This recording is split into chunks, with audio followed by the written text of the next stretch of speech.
Le discours d'entrée du président Ouattara a failli. Qui sera le remplaçant du président Ouattara? Posons-nous la question dès maintenant. C'est à partir de ces dires que nous nous posons la question de savoir qui sera celui-là qui lui succédera. À la mort de Gon Coulibaly, pendant qu'il pleurait, il avait laissé entendre, répondant à ses détracteurs, que former un homme d'État n'était pas chose aisée et facile et qu'il aurait mis plus de 10 ans pour former son fils Gon Coulibaly. C'est ainsi qu'il s'est vu dans l'obligation de prendre un autre mandat.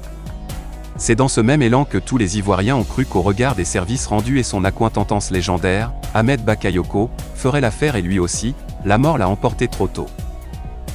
Qui succédera au président Ouattara? En public, certains cadres de sa formation politique, le RHDP, ont commencé à préparer l'esprit des Ivoiriens à accepter un autre mandat de leur mentor. Ils le font savoir en tout cas, Touré Mamadou, Légré, ont donné le ton. Pendant ce temps, l'intéressé observe.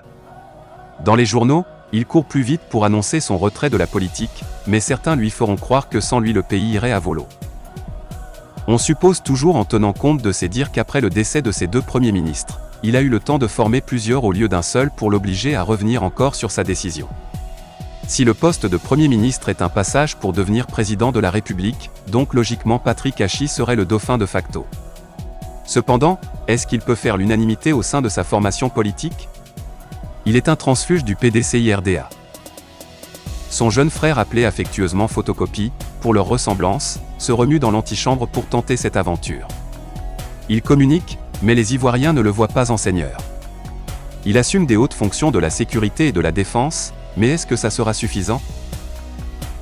En bref, il est temps que le président donne des indices pour le portrait robot de son successeur pour jauger l'aura de ce dernier. Mais pour ceux qui connaissent le président Ouattara, il préfère surprendre au dernier moment. Tient-il compte de l'évolution du temps?